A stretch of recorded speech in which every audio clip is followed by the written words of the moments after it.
والسلام على الحالين الكرام والسلام الكرام شؤون الفاتحة.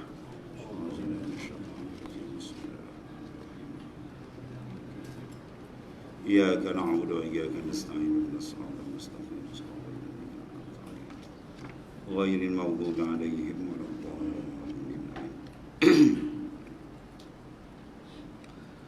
Diadakan Fatihah sekali pada Hujatul Islam Al-Imam Al-Ghazali pengarang kitab, dan pada penterjemah di alim mu'allama Syekh Muhammad Samad Abdul Samad Al-Falimbani. Al-Fatihah. Bismillahirrahmanirrahim. Iyyaka na'budu wa iyyaka nasta'in ghairil maghdubi 'alaihim waladdallin.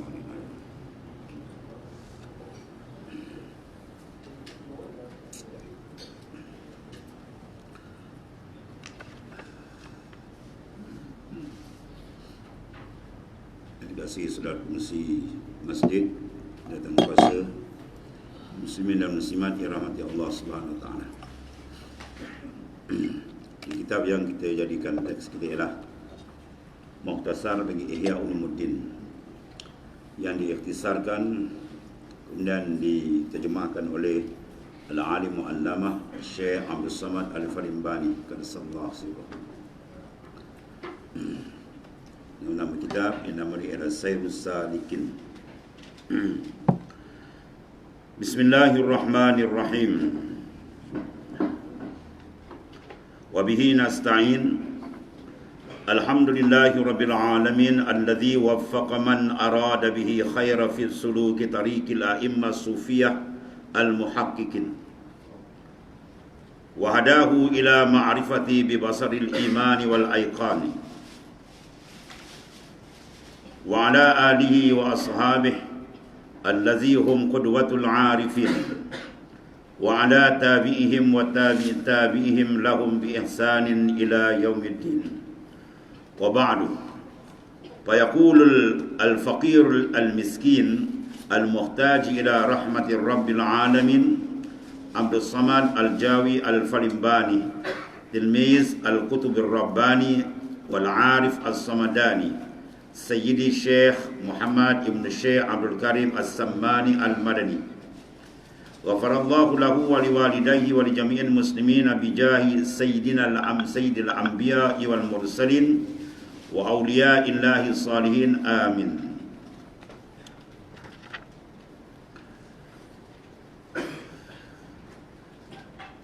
Aku mulai kitab ini dengan nama Allah Subhanahu wa taala yang amat pemurah lagi amat mengasihani akan hamba-Nya, dan hanya dengan Dialah aku memohon pertolongan.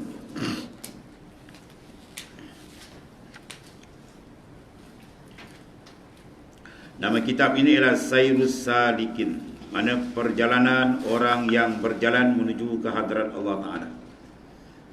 Kita dituntut oleh Al-Quran. Firman Allah Ta'ala, fafirru ilallah, berjalanlah kamu menuju ke hadrat Allah Subhanahu wa Ta'ala. Disuruh kita berjalan, yakni berjalan dengan kerohanian kita. Bukan berjalan kaki dalam tani. Berjalan kaki ayam itik, lembu kebau, dia lagi laju hari itu.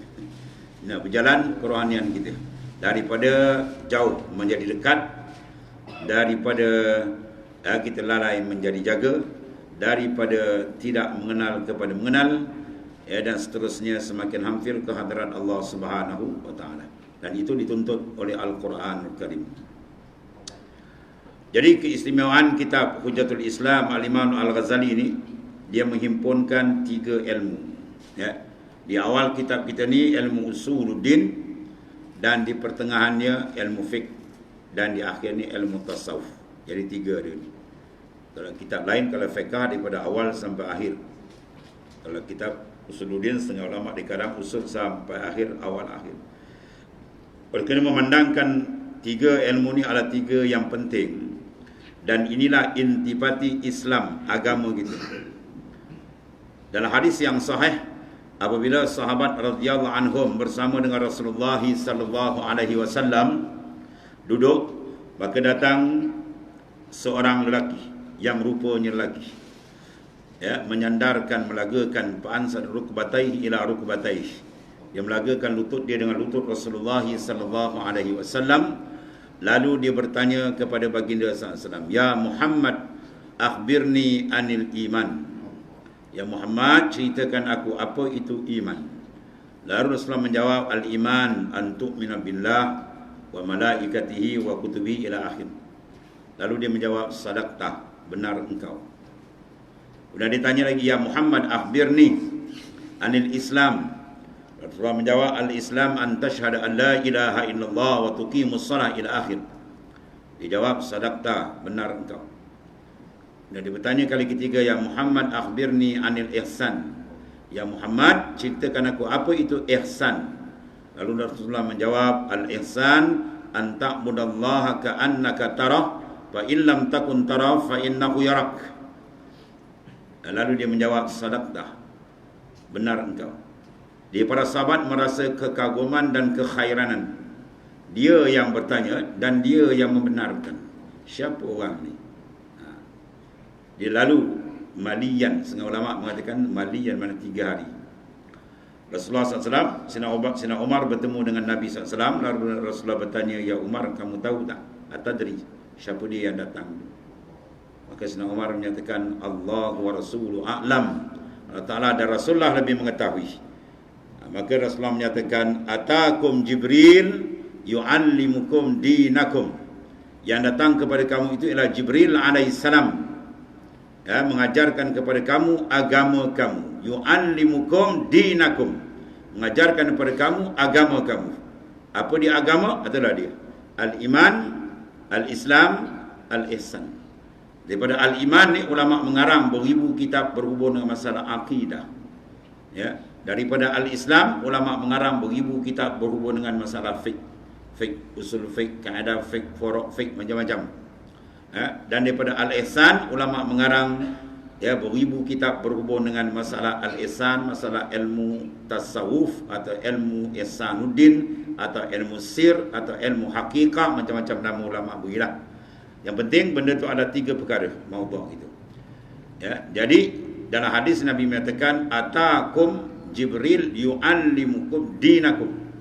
Datang kepada kamu tu Jibril mengajarkan kamu agama kamu. Ya, mahwa din, itulah dia. Apa dia agama tu dia? Ya, at-tauhid, kemudian al-fiqh dalam masalah ilmu fiqh, kemudian dalam masalah ilmu tasawuf. 3. Kemudian 3 ilmu ni ada merupakan dasar kepada kita untuk melakukan satu kerja yang besar sementara kita belum diziarahi oleh malakul maut. 3 perkara besar yang disebut oleh Rasulullah sallallahu alaihi wasallam, "Al-Islamun nazif fatanazzabu fa innahu la yadkhulul jannah illa an-nazif." Islam adalah agama yang bersih, maka menjadi kewajipan kamu melakukan pembersihan. Fa innahu la yadkhulul jannah illa an-nazif. Takkan dibenar masuk ke syurga melainkan orang yang bersih. Ya. Jadi pembersihan dia ada 3 di sini. Dalam masalah tauhid, dia membersihkan akidah kita supaya melepaskan kita daripada unsur-unsur syirik dan seumpamanya. Yang mana syirik sifat dia ialah ibtalul aqaid ataupun akidah. Dia membatalkan akidah kita. Amat bahaya. Yang kedua, ilmu fiqh membersihkan akan amalan kita supaya amalan kita benar-benar mutabaqah, setentang, selari dengan apa yang dikenaki oleh Rasulullah sallallahu alaihi wasallam. Dan yang ketiga, ilmu ihsan dan atau ilmu tasawuf ialah membersihkan akan ruhani kita, qalbi ataupun batin hati kita, yang mana ia menjadi tempat tili Allah Subhanahu wa taala. Jadi 3 pembersihan ini bila berlaku, maka tamamlah seseorang itu, sempurnalah kerja dan tugas dia terhadap Allah Subhanahu wa taala yang amat besar. Adapun ilmu yang lain itu digalakkan kita mendalami. Tapi 3 benda ni dipanggil fardu ain, mana kewajipan atas tiap-tiap individu. Disebut dalam kitab-kitab ulama yang lain, barang siapa yang tidak selesai ilmu ini, maka setiap langkahnya dilaknat oleh Allah Ta'ala. Ini bahaya besar. Kalau tak lepas ini, menyebabkan kita dalam kemurkaan Allah Subhanahu Ta'ala. Ilmu lain kita boleh belajar, tapi yang ni kena ditakdimkan. Ya, supaya akidahnya betul, amalannya tepat dengan apa dikehendaki oleh Allah dan Rasul sallallahu alaihi wasallam. Dan begitu juga dalam amalan kita naklah bersih betul-betul kerana Allah Ta'ala. Jangan dipusing ke kanan ataupun ke kiri, menyebabkan amalan itu akan ditolak oleh Allah Subhanahu wa Ta'ala. Contoh dari Nabi mengatakan, inni akhafu ma akhafu ala ummati asyirkul asghar wa huwa riya' al-qamal. Benda yang paling aku bimbang, kata baginda sallallahu alaihi wasallam, kena pada umatku ialah asyirkul asghar, ialah syirik yang kecil, wa huwa riya'. Jadi riya' sifat dia apa? Membatalkan akan sawabul a'mal. Sebab kita perlu kepada 3 pembersihan tauhid. Ya, yang pertama kita kena lepas daripada asyirkul jali. Yang kedua asyirkul asghar, dan yang ketiga ni asyirkul khafi. Ya, syirik yang besar sifat dia apa? Ibtalul aqaid ataupun akidah awil iman. Ya, bila ada syirik yang besar ni, sebagaimana orang-orang kafir, dia menyembah batu-batu yang dipahat, kayu-kayu yang diukir, ya, dia mentashrikan Allah Ta'ala. Maka jawab dia batal akidah dia. Bila akidah batal, jawab dia kekal dalam neraka selama-lamanya wal a'yazubillah. Jadi alhamdulillah yang tu kita tak kena. Kita dilepaskan oleh Allah Ta'ala dengan kurniaan dia. Walakin Allah habbaba ilaikumul iman, tapi Allah Ta'ala mentahbibkan, mencempakkan dalam batin hati kita iman, yang menyebabkan kita lepas daripada kegelapan kufur kepada cahaya Islam dan cahaya iman. Satu. Yang kedua dipanggil asyirkul asghar, yang disebut dalam hadis sahih, iaitu sifat syirik yang kecil ini ialah ibtalus sawabul a'mal. Dia membatalkan akan pahala-pahala amal. Ya, dia tidak membatalkan akidah, tapi dia membatalkan sawabul a'mal, pahala amal. Kita beribadat, riak, habis pahala kita semua ditolak oleh Allah Ta'ala. Ya. Riak maknanya buat ibadat tidak tepat, kiblat rohani dia tidak tepat, dia menghadap pada makhluk. Ya. Jasad dia semayang tapi hati tempat lain. Ya. Dia buat ibadat, kerja-kerja kebajikan, tapi hati dia tempat lain, bukan mencari mardatillah. Ya. Dia mencari keridaan manusia, supaya dipuji, supaya disanjung, supaya dipandang hebat dan sebagainya. Ini semua benda-benda kotor yang najis, yang perlu dibuang daripada batin hati manusia. Kalau tidak, dia tidak diiktiraf Allah Ta'ala sebagai hamba yang sebenarnya. Amalan dia akan ditolak apabila dia melakukan perkara yang tersebut. Semua akan dibahas. Dan kitab ni akan dibahas semula. Apa ta'rif dia? Apa ta'rif? Ya, wujud as-sum'ah atau kabur ulama kira lebih kurang 800 penyakit enten. Ya, dan disimpulkan dalam 10 sifat yang besar. Benda ni kalau tak dihijab, tak dibuangkan, menyebabkan kita dalam kekotoran. Bila dalam kekotoran, macam mana kita nak mendekatkan diri kepada Allah Subhanahu Wa Taala. Ya, kita bimbang, kita rasa kita dekat, rupanya kita jauh. Ini bahaya kan.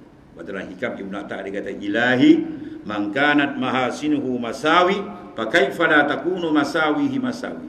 Ilahi, wahai Tuhanku, man kanat mahasinuhu masawi. Mereka yang adalah mahasin, makna kebaikan, amal saleh, cantik luaran, tapi masawi, dikira maksiat di sisi Allah Ta'ala. Ini bahaya. Sebab apa? Di wujudil afat, ada penyakit-penyakit dalaman dia tadi, yang menyebabkan amal dia ditolak oleh Allah Subhanahu Wa Ta'ala wal a'yazubillah. Itu yang kedua. Yang ketiga ni ada panggil asyirkul khafi, iaitu syirik yang sangat halus, tersembunyi sangat. Maka syirik ini sifat dia ibtalut sidqut tawajuh. Dia membatalkan akan kejujuran hati kita menghadap hadrat Allah Ta'ala. Kalau dia ada je, hati kita terpalingkan. Kita akan jadi rosak, hati kita tak dapat menghadap tepat kepada Allah Ta'ala. Ya, dan nikmat yang paling besar dalam dunia ini telah dikeluarkan oleh ulama daripada Al-Quran dan hadis-hadis Nabi, ialah apa? Bila terbukanya hati manusia dengan Allah Ta'ala. Wa itmamun na'im bin nazar ila wajhil karim. Nikmat paling besar bila batin manusia dibuka, dia menghadap Allah Subhanahu Wa Ta'ala. Semua akan dibincang dalam ni. Yang telah dipanggil maqamul ihsan. Dalam istilah sufi dipanggil orang tu usul ilallah, sampai kepada hadrat Allah. Apa makna sampai ke hadrat Tuhan?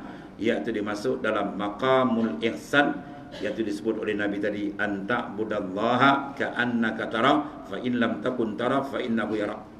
Kamu beribadat kepada Ta'ala seolah-olah kamu lihat.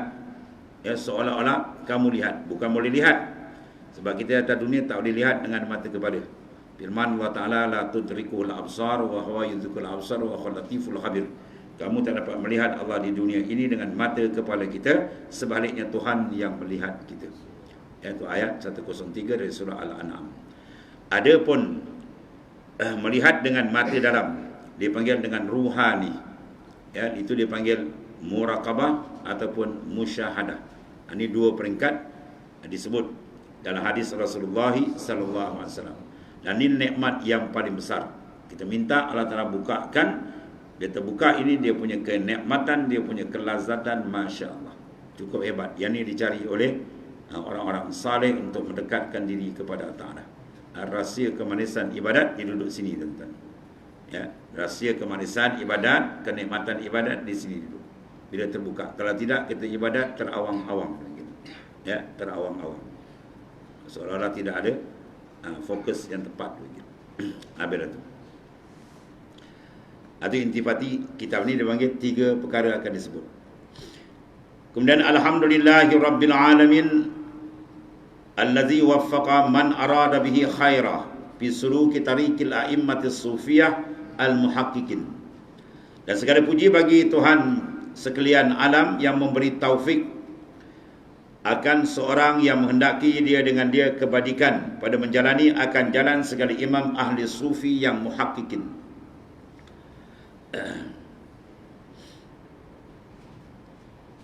Ini dipanggil alhamdulillah, ni panggil mula idafi. Ada pun mula yang hakiki ialah bismillah. Ya, sebab ada 2 hadis. Satu hadis mengatakan kullu amrin zibalin la yubda'u fihi bi bismillah fa huwa aqta. Satu lagi hadis mengatakan kullu amrin zibalin la yubda'u bilhamdulillah fa huwa aqta. Tiap-tiap pekerjaan yang tidak dimulakan dengan bismillah, pekerjaan itu tidak ada berkat.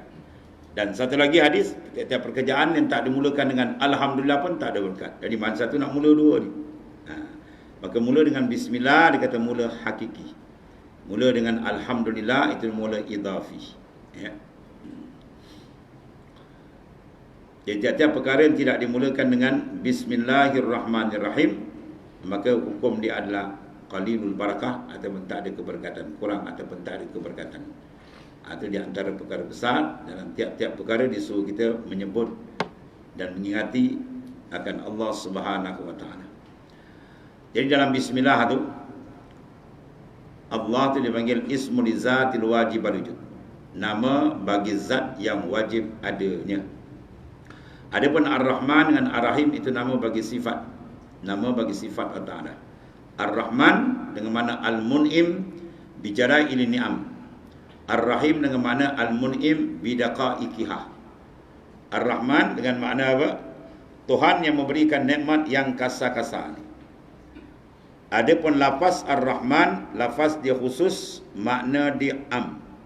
Apa makna lafaz khusus, makna am? Lafaz dia tak boleh dipakai pada nama orang, kecuali dia kena isnad, sandarkan dengan nama Abdu, hamba. Ya, Abdul Rahman makna hamba bagi Tuhan yang Maha Pemurah. Ar-Rahim dia lain. Rahim lafaz dia umum. Kalau kita nak bawa nama Rahim saja pun boleh. Nak bawa nama Abdul Rahim, itu lagi baik. Tapi makna dia khas. Iaitu Tuhan beri nikmat yang hebat-hebat di akhirat, khas bagi orang beriman saja. Adapun Ar-Rahman itu umum. Tuhan beri di dunia ni semua dia bagi. Sama ada orang Islam, orang kafir, orang mukmin, orang munafik, ya, orang yang taat, orang maksiat, semua Tuhan beri. Sebab apa Tuhan beri? Sebab dunia tidak ada nilai di sisi Allah Ta'ala. Siapa yang memandang dunia ada nilai, maka orang itu akan rosak hidup di dunia akhirat. Tidak ada nas dalam Quran, tidak ada hadis sahih dari Nabi menceritakan dunia ni besar, tak ada. Dalam Quran sebut dunia samanan qalila, benda yang sedikit. Mata'un qalil, benda yang sedikit. Bila Quran kata sedikit, kita nampak banyak. Quran kata kecil, kita kata besar, maka pandangan kita sudah jauh sesat, babas daripada Quran. Ini kena jaga. Baik. Sekarang dalam hadis Nabi kata, menunjukkan hakikat dunia ni. Lau kanatid dunya tazinu indallaha janaha ba'udah ma sakal kafir jur'ata ma'in. Kalau adalah harga dunia ni daripada zaman Nabi Adam sampai kiamat, harga dia 11 sayap nyamuk je. Bukan 12, 11 sayap nyamuk je. Kalau ada harga dia. Jawab dia, ma sakal kafira jur'ata ma'in, Allah Ta'ala takkan beri orang kafir tu seteguk air pun. Airnya orang kafir bukan seteguk, habis dia gembat darat, laut semuanya. Ya, itu menandakan anna dunya la qimatalah. Dunia tidak ada nilai di sisi Allah Ta'ala. Satu ketika Rasulullah SAW berjalan dengan para sahabat, kemudian bertemu dengan satu ekor anak kambing yang cacat yang sudah menjadi bangkai, mati. Rasulullah tanya para sahabat, kamu nak tak kalau saya berikan kepada kamu? Sahabat kata, kalau hidup pun kami tak nak ya Rasulullah. Dia cacat, apatah dah jadi bangkai. Nabi kata, annad dunya ahwanu minha. Bahawa dunia ni lebih hina daripada itu. Dunia lebih hina daripada bangkai kambing. Sekarang kita nak tengok, kita nak set kepala kita pandang dunia macam ni. Kalau kita pandang dunia pak besar, itu menandakan kotor pemikiran kita. Satu. Yang kedua, kecil dan besar ni, hebat atau tidak, dipanggil amrun i'tibari. Benda yang dibangsakan i'tibar. Ya, benda kena i'tibar baru dia boleh dapat hukum. Kalau kita kata objek satu benda, kita angkat handphone ni, kita kata handphone ni besar atau kecil. Kalau tuan-tuan jawab besar pun salah, kalau tuan-tuan jawab kecil pun salah. Sebab apa? Besar dan kecil amrun i'tibari. Benda yang dikira kena dibanding. Kalau kita angkat handphone ni banding dengan meja ni, handphone ni ke kecil. Tapi kalau kita banding handphone ni dengan ini pula tutup ni, dia jadi besar. Dia nak mengenal benda tu besar atau kecil, hebat atau tidak, kena ada regu bandingan. Ya, orang mukmin nampak dunia ni kecil sebab ada bandingan, dia nampak akhirat. Bila nampak akhirat, boleh nampak dunia ni kerdil sangat. Tapi kalau dia tak nampak akhirat, dia tak kenal akhirat, apa yang dibentangkan dalam Quran dan hadis-hadis sahih daripada Nabi SAW, kehebatan nikmat akhirat, confirm memang dia pandang dunia ni besar. Dia tengok dunia meleleh-elio. Ya, meleleh-elio dia tengok dunia. Ya, sebab apa? Kacamata dia sudah silap. Dia pakai kacamata terbalik. Ya. Dia buat misal dalam satu hadis Nabi kata apa? Raka'atil fajr khairum minad dunya wa ma fiha. 2 rakaat sunat fajar atau dipanggil sunat subuh. Subuh kita sembahyang sunat subuh, harga dia tu khairum minad dunya wa ma fiha. Lebih besar daripada dunia dan isi dunia. Macam mana minda kita nak terima tadi? Lebih besar daripada dunia dan isi dunia. Siapa yang cakap ni? Sayyidul Mursalin, penghulu Nabi dan Rasul alaihi wassalatu wassalam. Yang kita sambut Maulid Rasul dan sebagainya. Dia qudwatul ummah, ikutan ummah. Dia mengatakan bahawasanya ada taraf dunia. Ya. 2 rakaat sunat subuh tu kita semayang aja. Harga dia lebih baik pada dunia dan isi dunia. Kita kalau mati balik 10 kali mati, 100 kali mati, suku dunia pun tak dapat. Ya. Kita kena set betul dalam kepala kita. Apa yang dikhabarkan oleh Nabi, dimasuk ke dalam dan diterima pakai cantik. Jangan dia pupuk, dia pusing. Dengar tapi jiwa dia menghadap tempat lain. Itu kata dalam kaedah fiqh kita, sunat dengan wajib, 70 kali sunat baru sama satu wajib. Itu semayang sunat. Belum lagi semayang fardu subuh. Sekali kalau kita dah semayang 10 tahun, 20 tahun, 70 tahun, macam mana nak banding? Dan tak layak dunia ni nak ditukar dengan tak boleh banding. Satu. Kemudian disebut dalam Sahih Muslim gambaran yang diberikan oleh Rasulullah SAW. Yu'ta bi an'amin nas min ahlin nari. Fa yusbagu sabratan fin nari fa yuqalu lahu hal marra bika na'imun qad qala wallahi la.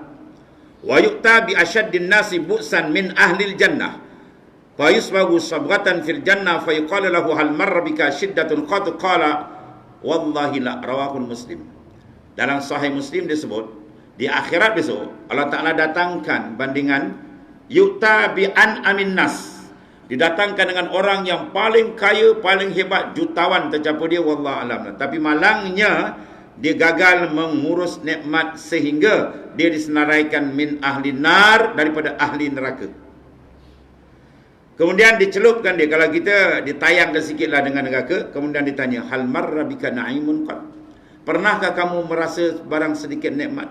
Dia jawab apa? Wallahi la, demi Allah kami tak pernah rasa nikmat. Dia tengok dia neraka, tuan-tuan, hilang nikmat dia. Satu. Kemudian didatangkan sebaliknya pula. Wa yu'ta bi asyaddin nasi bu'san min ahli jannah.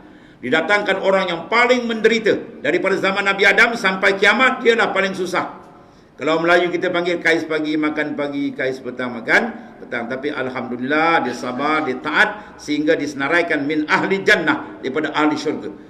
Lalu payus bahu sabratan fil jannah. Diberikan dia satu celupan ataupun satu tayangan tengok syurga tu. Dia tengok dia, ditanya hal marbika syiddatun qad?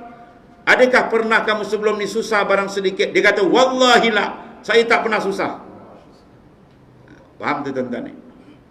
Betapa hebatnya kedudukan di sana. Tengok aja neraka, hilang nikmat kita. Tengok aja syurga, hilang azab. Mana ada atas dunia macam ni? Ada. Kalau kita katalah kebelakangan ni 10 tahun kita jadi orang yang diberi keluasan nikmat. Tuhan mentajalikan nama dia Al-Basit. Dia bagi lambakan nikmat kat kita. Sebelum ni kita susah. Kita boleh cerita balik tak? Boleh. Saya ni 10 tahun dia tuan. Dulu menjelana. Potong getah, gali parit, kerja buruh macam-macam. Kemudian ni lah alhamdulillah. Maknanya senang kita tak boleh tutup. Masih ingat lagi. Tapi akhirat tidak. Dia tengok di syurga, siap bersumpah, wallahi la, saya tak pernah susah. Bayangkan nikmat syurga punya dahsyat. Begitulah sebaliknya. Orang sakit, ya, walaupun dia sakit, walaupun dia menderita, dia masih boleh ingat lagi nikmat dia. Dia orang kaya, masuk hospital. Ya, rumah sewa dia ada 50 pintu. Cukup bulan dia terbayangkan, rumah sewa tu beri bunga, jangan lupa dia kata. Dia ingat rumah sewa kan. Ya, sebab orang sakit tuan-tuan, kalau tuan-tuan bawa, orang Melayu tu perangai pula, orang sakit dia bawa beranggur, orang sihat dia bawa. Baru nak tahu tingkat tangkai je kan. Ni orang sakit tak boleh makan, letak kami sedap orang tu pandang. Kan? Tak nak dia kata. Tapi apa dia nak tuan-tuan? Duit bawa dia nak. Ya, kalau dia tengah sakit, tiba-tiba dia punya tilam tergerak, duit 100 2 helai jatuh. Oh, bunyi dia. Ambil duit tu. Dan hilang. Oh, duit menangkap tuan-tuan macam karen. Ya, itu maknanya. Jadi makna dalam sakit dia boleh ingat lagi dia punya harta. Nombor bank dia 3 dia ingat. Bank Muamalat ada, bank Islam ada, bank apa lagi tuan-tuan, bank apa, My Bank semua dia ingat. Boleh baca dari awal pangkal bustan boleh lagi. Mana apa tak hebat, sakit dunia dia tak hebat. Dia tak boleh menutup penderitaan dia. Ya, tapi sakit akhirat jangan dia tengok je neraka habis. Jadi sebenarnya apa ni? Sebenarnya nikmat sebenar adalah di sana. Azab sebenar ada di sana. Itu stand kita tuan. Kena pegang berdasar hadis sahih riwayat Imam Muslim. Jadi kalau kita dilambakkan dengan nikmat macam mana pun kita takkan lanjut. Kita tahu di sikit dia sana lebih hebat. Dan kalau kita diuji melepek sekalipun kita takkan melatah sebab kita tahu sana lagi dahsyat azab ni. Ada stand kita kena letak itu taklimat yang diberikan oleh Rasulullah sallallahu alaihi wasallam dalam hadis sahih Muslim. Ya. Itu satu apa kunci besar kita untuk kita memandu kehidupan kita. Ya, bahawasanya matlamat kita bukan di sini tuan-tuan. Sebab kita Rasulullah sebut ya bahawasanya tidak ada kehidupan lal aish illa al aishul akhirah. Tidak ada kehidupan sebenar melainkan kehidupan di sana. Ya, sebab hidup kita di dunia ini sangat sementara tuan-tuan. An-nas niam iza matu intabahu. Manusia ni diibaratkan oleh Rasulullah SAW macam orang sedang tidur. Kita tidur kan? Ya, kemudian kita bermimpi jadi orang kaya besar. Kenderaan dia tak pakai kenderaan atas jalan raya, kenderaan di udara, helikopter. Tengah-tengah naik, bom jatuh, rupa celakatil. Dia pun bangun, Allah, mimpi, ingatkan betul. Macam itulah dunia. Tengah sedap-sedap, malaikat maut pun datang, Allah dah habis. Ya, projek habis, sign habis, buku bank pada tak laku, tak ada. Semua dah jadi pindah hak milik orang lain, dah jadi dipanggil harta tarikah. Peninggalan mayat akan diparaitkan. Ya, kalau kita kejar dunia, gadaikan masa kita, pemikiran kita, tenaga kita untuk dia, sehingga terleka untuk menyiapkan bekalan, maka orang di golongan khasirin yang amat rugi tuan-tuan. Amat menyesal, mata darah dia menangis pun tak ada guna lagi tuan-tuan. Dan di antara orang yang masuk dalam golongan tersebut disebut oleh hadis Rasulullah SAW, inna asyaddan nasi khasratan yaumal qiyamah rajulun amkanahu talabul ilmi fid dunya falam yatlabhu. Kata pimpinan agung kita Rasulullah SAW, Sayyidul Mursalin, orang yang paling sangat menyesal di akhirat besok. Siapa dia? Iaitulah mereka yang boleh mencari ilmu Allah Ta'ala. Dia boleh cari ilmu Allah Ta'ala, tapi dia tak cari. Ya, nak kata dia susah, dia senang. Nak kata tak ada kenderaan, kereta kat rumah macam Yuska, kan? Ya, nak kata dia sakit, oh dia boleh melompat, boleh pukul patang, boleh main golf dan tapi dia tak boleh duduk dalam majlis ilmu. Orang ni besok menyesal tak sudah di hari kiamat besok. Ketika matahari sejengkal, biqadri rumhin, peluh naik sampai ke telinga pada, tenggelam saja pun ada, ikut tenggelam di atas dunia. Kalau atas dunia dia menenggelamkan diri dalam maksiat, lagi teruk ditenggelam besok. Ya, hari itu besok yang tak ada manfaat lagi. Yauma la yanfa'u malun wala banun illa man atallaha biqalbin salim. Pada hari yang tidak memberi manfaat harta benda, anak penak, melainkan orang yang menghadap Allah dengan hati yang sejahtera. Apa hati sejahtera? Mana hati yang di dunia tidak ditawan oleh musuh. Siapa musuh kita? Asyaitan, an-nafs, ad-dunya. Itu 3-4 musuh tu. Dan al-bi'ah, suasana yang tidak membantu kita. Ya, atau qalbin salim. Ya, dia akan. Jadi kita syukur kepada Allah Subhanahu Taala bila Taala pilih kita dapat menjadi ahli ilmu. Ya, ahli ilmu, duduk dalam majlis ilmu yang sangat-sangat dicintai oleh Rasulullah sallallahu alaihi wasallam. Man arada an yanzura ila untaqa'illahi minan nar fal yanzur ila al-muta'allimin wal mustami'in. Siapa yang nak tengok muka yang bakal dilepaskan dari sentuhan azab neraka di akhirat, sila tengok kepada orang yang mencari ilmu. Ya, siapa duduk majlis ilmu, dia tak kira dia pandai tak pandai, dia pergi pun masya-Allah. Ya, akan datang dia akan diceritakan. Awalnya akan fadailul ilm, iaitu kelebihan kita duduk dalam majlis ilmu yang sangat besar, tuan-tuan, ya. Habis tu.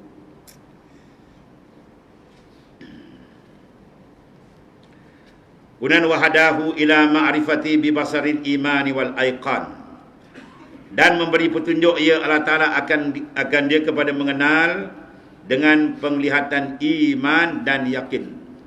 Allah Ta'ala beri kita makrifat mengenal dia dengan pandangan iman, pandangan dalam, ya, bukan pandangan luar. Bagi kita ada dua pandangan, luaran dan dalaman.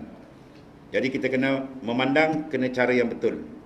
Disuruh kita memandang ni biar serentak. Mata dalam kita, mata luar kita buka, mata dalam kena buka. Jangan kita buka mata luar saja, mata dalam kita tak buka. Ini amat bahaya, tuan-tuan. Amat bahaya. Ya. Sebab bila kita buka mata luar, kita memandang, dipanggil apa? Dua benda. Satu dipanggil ayat al-maqru'ah, satu lagi ayat al-manzurah. Ayat al-maqru'ah iaitu Al-Quran. Itu panggil ayat mana tanda yang dibaca ialah Al-Quranul Karim. Yang kedua dipanggil ayat al-manzurah, ayat yang dilihat. Apa dia? Semua makhluk minal khalaik. Kita buka di mata, kita pandang atas, kiri, kanan, depan, bawah, belakang, semua darat, laut, semua itu dipanggil tanda-tanda kebesaran Allah Ta'ala. Jadi kita boleh buka mata luar saja pandang, mata dalam kena buka. Ya, kita kena pandang dia, masya-Allah, teringat kita kebesaran Allah Subhanahu wa Ta'ala. Ya. Biar bergerak dua, tuan. Kalau tak bergerak dua, bahaya tu. Ya. Pandang dia mata luar, mata dalam kena memandang kebesaran Allah Ta'ala. Sebab Tuhan suruh, Tuhan suruh tu. Firman Allah Ta'ala, Qulin zuru maza fis samawati wal ard. Qulin zuru, sila perhati, Tuhan kata. Maza fis samawati wal ard. Apa yang ada dalam kejadian langit dan bumi. Tuhan tak sebut unzuru ila samawati wal ard. Kalau unzuru ila samawati wal ard, sila perhati pada langit bumi, itu tak payah sebut. Hari-hari semua pandang, yang berakal pandang, yang tak berakal pandang. Apa jenis makhluk pun memandang langit bumi. Tapi dia nak maza. Qulin zuru maza, apa yang ada dalam kejadian langit dan bumi. Bagi ulama ilmu tauhid atau usuluddin, dia panggil dalail. Dia panggil dalil-dalil dan keterangan. Semua dalil dia. Ya. Allah Ta'ala tu dipanggil madlul, yang ditunjuk. Maka semua khalaik makhluk ni dipanggil ad-dal, benda yang menunjuk. Kalau kita berjalan, kita nampak asap, asap tu dipanggil ad-dal, maka api di bawah tu dipanggil madlul. Ya. Kita tengok aja asap, kepala dia nampak, oh ini ada api. Ini besar kecil ke macam mana tu dalam proses lain kita akan tengok. Mana tengok sana mesti dia tangkap sana. Ya, kalau dia tengok saja dia diam situ atau ada masalah. Faham ni ya? Kalau orang pakar dalam lukisan, kan? Dia tengok je lukisan dia, lawa lukisan ni. Dia akan tengok kat mana tuan? Sain bawah. Sain bawah. Dia tanya, ni harga ni berapa? Nampak calik-calik ni. Harga 2,500. Wah. Yang ni 3,000 lebih. Wah, dia pun tengok bawah sain. Oh, patut pun. Dia tengok bawah dia, oh patut pun. Dia kenal sain dia pun. Tu pelukis handakan. Ya, dia ambil lukis, dia calik-calik dia tuan-tuan. Ya. Harga 1,000. Kan? Tu maknanya dia tengok sana dia nampak bawah tu sain dia pun. Begitulah kita tengok, mata luar kita menengok makhluk, segala kejadian. Makhluk mana allazi khuliqa, benda yang dijadi. Mata dalam kena buka, kena nampak al-khaliq allazi khalaqa, yang mencipta. Siapa suruh? Dia suruh. Kulin suruh. Unzuru fi'il amar. Kalau kita mengaji dalam kaedah bahasa Arab, bila fi'il amar, al-amru yaqtadi rujuk dalam kaedah usul fiqh kita. Benda lapas bentuk surahan mana wajib. Mana wajib kita memandang segala kejadian Tuhan dengan pemandangan yang boleh membawa kita kepada pengenalan kepada Allah Ta'ala. Dan banyak ayat-ayat Quran lagi. Alam tara, ya, tidakkah kamu perhati, ya, alam tara kai, kan? Alam tara, tidak kamu lihat, ulin zuru, perhati olehmu. Kita jadi cikgu, kita mengajar, tiba-tiba ni masalah besar ni, nak urai ni, perhati, kita tengok di belakang main handphone. Mak dia bekalkan dia handphone kat belakang. Mula-mula apa melayang tuan-tuan? Kapur. Syuk. Kan? Kita urai dia tengok, dia main lagi pula. Mula duster lepas syuk melayang. Kejap lagi tu, pancang kayu tu. Kayu roll tu paling. Ya, maknanya dia suruh pandang, kita tak nak pandang macam tu. Tuhan kata pandang. Pandang apa maksud pandang? Pandang yang membawa kepada kesedaran dan iktibar. Betapa besar dia Allah Ta'ala yang mentadbir langit bumi tu. Ya, yang begitu besar. Supaya apa? Ada ketukan jiwa kita. Kita kenal siapa dia. Sebab gagal kita mengenali Allah Ta'ala, ini punca penyakit besar pada kita. Sebab tu disuruh kita pengawal-awal. Awalu wajibil alal insani ma'rifatun ilahi bistiqani. Awal-awal yang wajib bagi insan, ma'rifat akan Allah dengan sebenar-benar, dengan yakin. Ai bidalil wal burhan, dengan dalil Quran dan hadis. Kemudian diberi peringkat yang kedua. Dalam kitab ni ada dua tu. Tauhid am dengan tauhid khas. Tauhid am juzuk pertama, juzuk ketiga kan dibincang tauhid khas pula. Ya, atau akan datang dia akan dibincangkan. Nah, ceritakan kepada kita apa ni? Dua ayat. Yang Tuhan tedahkan kepada kita, satu ayat yang dibaca Al-Quran dan satu lagi ayat yang dilihat. Paling dekat kita nak lihat mana tuan-tuan? Di kita. Quran kata, "Wa fi anfusikum afala tubsirun." Pada diri kamu tak perhati kah? Daripada min ma'in mahin, daripada air benih yang hina tuan-tuan. Air benih tu kita ambil setitik, jual kat orang 20 sen. Bukan dia nak beli, dia maki kita. Kau tak ada air lain nak bagi aku kata. Ya, asal kejadian tanah, turab, asal Nabi Adam AS ambil seketul tanah tu jual kat orang 20 sen. Jadi dia nak kejadah sen. Itulah asal kita. Kata Sayyidina Ali, asal kamu daripada tanah, daripada air benih, ya, keluar daripada tempat yang najis, tempat keluar najis. Sekarang dalam perut kamu tu najis, kemudian kamu tanam jadi bangkai yang busuk. Sedarlah diri kamu. Kemana? Fa'aina tazabun, nak pergi mana? Kalau kamu tak berbekalkan satu sifat yang menyebabkan manusia itu mulia, ila at-taqwa. Inna akramakum indallahi atqakum. Semulia-mulia kamu di Allah orang yang lebih darajat takwa ni. Sebab tu kita dalam menilai manusia, jangan nilai selain nilai takwa. Anak kita ada 5-6 orang, kan? Yang ni semayang, yang ni tak semayang. Yang semayang ni kerja kontrak kan. Dia bagi mak dia sebulan 100 je. Yang ni bagi 800, 1000 sebulan, tapi tak semayang, puaka. Ya. Kalau mak dia nak tegur jadi serba salah, tu kepala mak dia masuk air. Dia nak tegur anak dia suruh semayang, kan dia tak bagi aku kan, kacau ke? Tu anak kepala dah terpusing. Ya. Atau kena jaga tu. Mana ukuran kita tuan? Kita jangan ukur tu semua, kena ukur. Sebab tu Al-Imam Asy-Syafi'i radhiyallahu anhu, apabila dia balik habis mengajar, dan alim jadi ulama besar, dia nak balik tu masya-Allah, tengah mengajar tahu kan orang bagi sumbangan macam-macam, emas, perak dengan haiwan macam-macam lah, unta macam-macam berikan banyak. Jadi bila nak balik aja, dekat-dekat sampai rumah kita dalam 1 kilometer lah kan. Dia orang Arab tu dia punya style dia, bila nak dekat tu dia akan hantar wakil dulu, beritahu supaya buat persiapan kan, kata peranjat balik kan. Kata ibu sama ni kan tu gaya ni. Kan? Jadi maknanya hantar dulu. Jadi khadam Imam Syafi'i itu punya gembira memberikan laporan pada mak Imam Syafi'i. Dia kata alhamdulillah lah Al-Imam Syafi'i, masya-Allah, berkat ilmu dia ni kan, banyak orang beri dengan emas, perak, apa sumbangan macam-macam ni, banyak dia bawa tu. Mak dia kata apa? Tolong jangan bawa benda ni masuk rumah ni. Tolong jangan bawa, pergi bagikan pada fukara wal masakin. Aku suruh dia menuntut ilmu untuk menimba ilmu mutiara yang besar, bukan bawa balik benda yang tak berharga. Masya-Allah. Ada ilmu sekarang macam ni. Kalau ada sekarang, masya-Allah, alhamdulillah, berkat anak mak ni. Bukan banyak masuk. Apalah kerja tuan. Ilmu bukan tu nilai dia tuan. Kata Imam, kata Sayyidina Ali, satu huruf saja yang kita belajar pada seorang tu, guru kita, kan? Dia ajar kita alif di jalan dia. Harga dia boleh jual kita sebagai hamba. Kan? Harga nilai ilmu. Cukup mahal kan? Sebab tu berilmu saja dia punya kualiti di sisi Allah cukup tinggi. Kalau dia tidak berilmu je, boom, dia jatuh ke bawah, cukup rendah. Sebab kalam Imam Syafi'i menyatakan man fata ta'limal ilmi waqta syababih fakabbir alaihi arba'ani wafatih. Wallahi hayatul fata bil ilmi wat tuqa idza lam yakuna la'tibari zati. Apabila seorang tu luput menimba ilmu Allah Ta'ala ketika nyawa dia masih dekat, naik turun naik sah lagi, malaikat tak padam lagi. Dia lupa, dia cari benda lain. Ilmu mutiara besar dia tak ada, dia buat tak kisah lagi. Ya, maka kata Imam Syafi'i, fakabbir alaihi arba'an li wafatih, engkau takbirkan dia 4 takbir. Semaya apa 4 takbir kan? Nilaian dia Imam Syafi'i ukur macam mayat. Apa mana mayat? Mayat dah tak ada power kan? Sebab tak ada ilmu, tak ada nur dalam jiwa dia. Ketiga itu datanglah pengaruh lain, dia ikut kan? Datang pengaruh dia akan ikut, tak ada, habis, rosak. Sebab apa? Antibody dia tak ada kan? Ilmu ni antibody kita. Bila datang kita boleh tapis benda ni betul atau tidak. Atau dia kelebihan ilmu kata Imam Syafi'i. Sampai taraf dia meletakkan macam jasad yang tak bernyawa. Ya, kita panggil mayat tuan-tuan. Masya-Allah.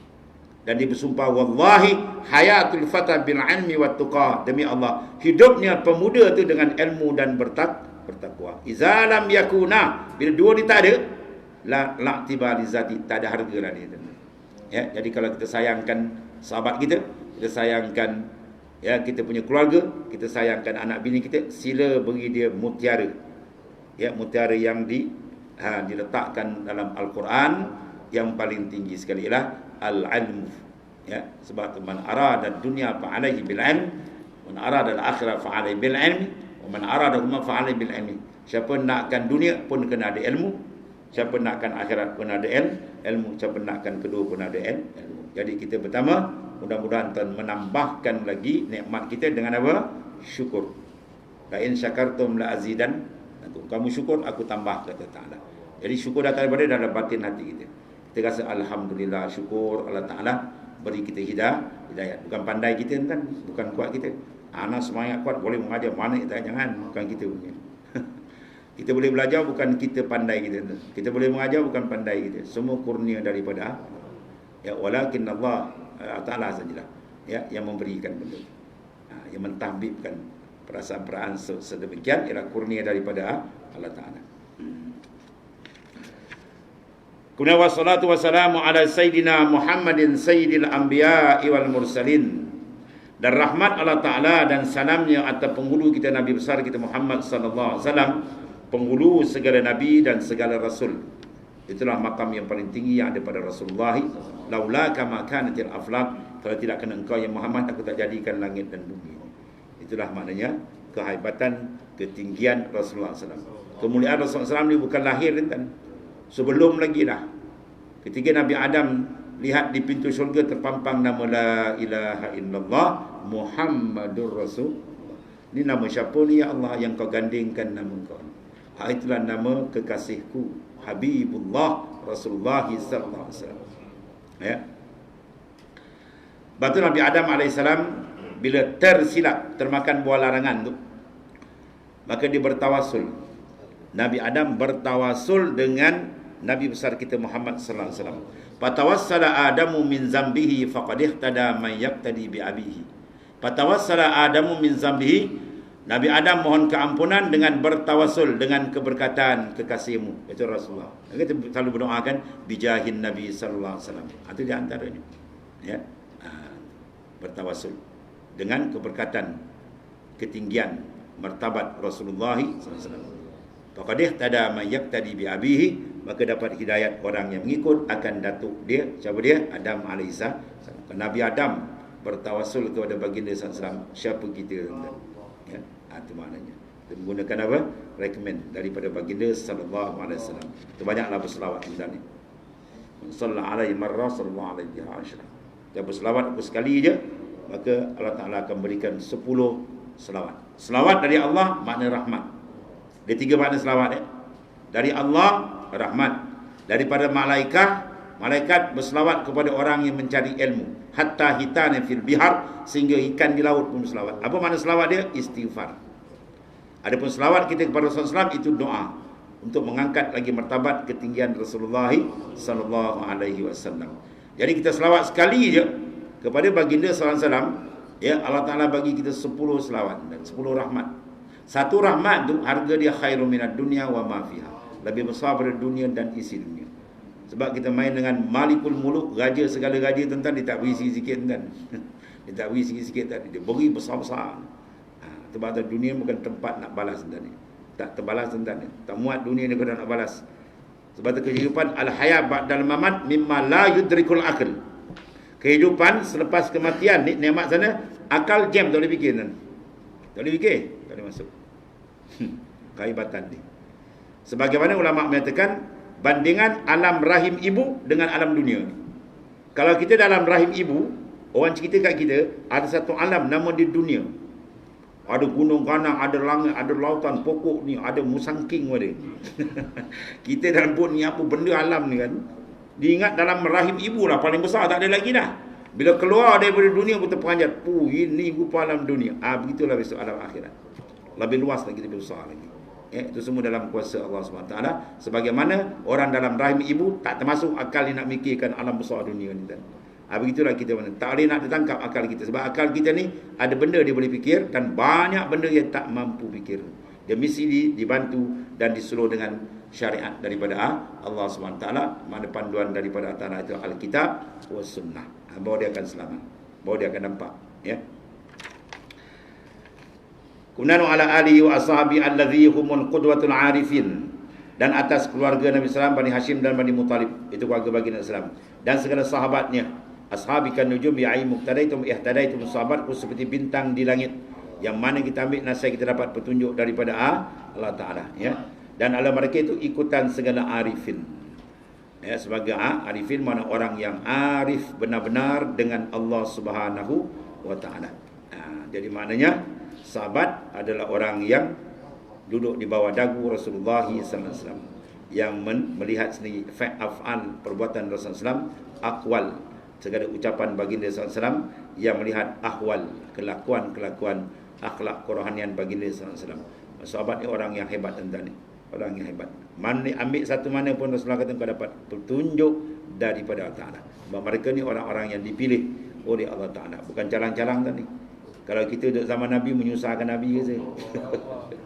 Anak ada orang lain Allah. Kalau zaman Nabi kau punya kau pandai kau ni, malas. Kau lagi macam-macam kan? Banyak kau pandai sahabat tadi. Orang yang sanggup tuan-tuan apa saja. Ya, Rasulullah minta apa? Minta tenaga dia beri. Orang minta apa? Minta harta dicurahkan. Minta nyawa dia beri tuan. Untuk meninggikan kalimah Allah SWT. Itulah sahabat Nabi. Ya, yang tak boleh kita nak banding kita tuan. Jauh beza. Sebarang kita tajun urus disebut aulia-aulia, zahir karamat dia dan macam-macam. Kenapa sahabat tak berapa nampak? Dia ada 2 jawapan. Satu jawapan dia sebab sahabat duduk dalam keadaan yang lebih hebat zaman itu. Ibaratkan sahabat ni macam pelita, maka Rasulullah ibarat matahari. Bila matahari dah terbit, pelita pun tak nampak kan. Tapi zaman kita matahari dah tak ada. Ya, bulan dah tak ada, bintang tak ada, pelita nampak dah terang. Kan? Itu maknanya. Itulah sahabat. Satu. Yang kedua, karamah para sahabat ialah mereka boleh bermuasyarah dengan Rasulullah SAW. Mereka bersama hari-hari tengok wajah Rasulullah SAW. Kita puas doa nak mimpi Nabi pun tak dapat lagi. Kan? Asal mimpi kena kejar unta, kena kejar rimau gitu. Ya, puas mengamal nak minta lihat dalam tidur pun besar dah rasa kau dapat lihat. Ini dia hari-hari gitu. Ya. Sebab Nabi kata khairul qurun qarni, summa alladhina yalunuhum, summa alladhina yalunuhum, summa sakata.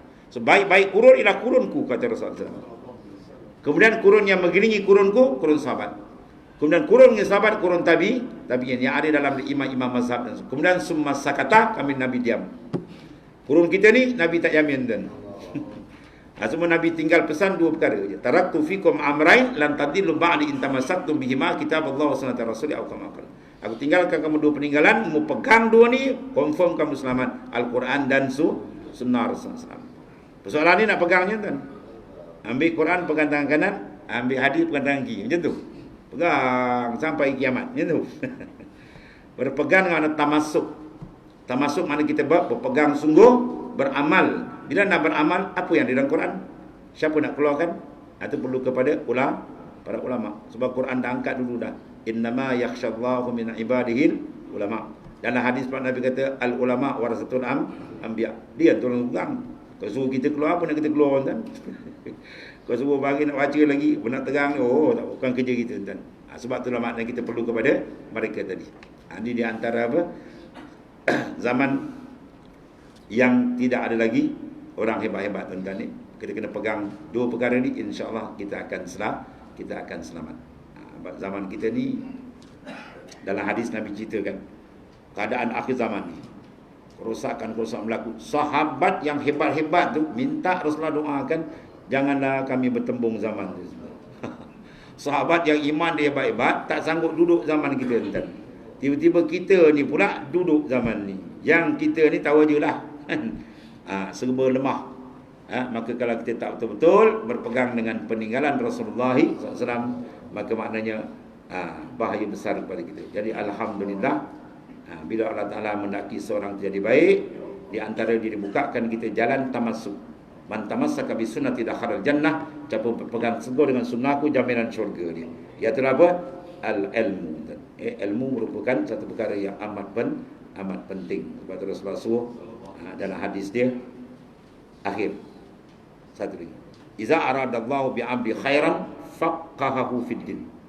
Apabila Ta'ala nak jadikan seorang hamba tu baik, selamat dia dunia, selamat akhirat, bahagia dunia, bahagia akhirat, ialah faqahahu fid din. Dia tafaqquh, mendalami dalam ilmu agama. Maknanya tafaqquh diluas. Ya, maknanya mencari pendedahan dalam bidang ilmu Islam. Maka ulama dipecahkan. Ada ilmu akidah, fiqh, ada ilmu tasawuf, ada ilmu tu, berpuluh-puluh ilmu dia lah dia keluarkan. Ya, tapi Nabi beri secara apa? Secara umum. Man tafaqquh fid din, dia mendalami dalam urusan ilmu, maknanya yang bersangkut paut yang ada dalam Al-Quran. Jadi alhamdulillah, mudah-mudahan kita diberkati oleh Allah Subhanahu Wa Taala dan diistiqamahkan kita sehingga akhir hayat. Kerana kelebihan di antara orang yang mati dalam hadis lepas daripada azab kubur ialah orang yang menuntut ilmu Allah SWT. Ya, besar untuk ilmu tuan ni. Akan datang dia akan sebut. Ya, iza marra muta'allim. Ya, nanti dekat kabia, bila seorang menuntut ilmu dia lalu je tuan-tuan atas tanah perkuburan, diangkat siksa kubur 40 hari. Itu orang menuntut ilmu tu, belum alim lagi tuan. Dia lalu dia kat kubur, terangkat siksa kubur 40 hari kata Rasulullah SAW. Tapi yang tuan-tuan cakap pula, anak lalu 40 hari kat sini. Apa? Anak penuntut ilmu. Jangan main sih, anak lalu tekan aku. Jangan macam tu pula, jadi bahaya. Riak berat kerja. Dia nak ceritakan itu. Kalau orang alim, itu lagi lah. Untuk ilmu itu.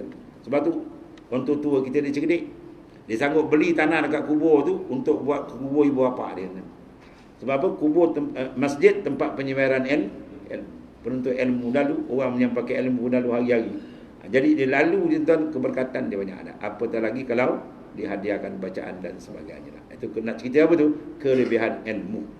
Sebab ilmu tu perkara yang besar. Dengan sebab ilmu kita kenal siapa kita, kita kenal siapa Allah Taala. Dengan sebab ilmu kita kenal dari mana kita, di mana kita dan ke mana kita selepas ini. Ya, wallahu a'lam. Bismillahirrahmanirrahim. Alhamdulillah. Sayyidina Maulana Muhammadin wa ala alihi wa sahbihi. Fa inna khairal kullahu bi anta. Alhamdulillah.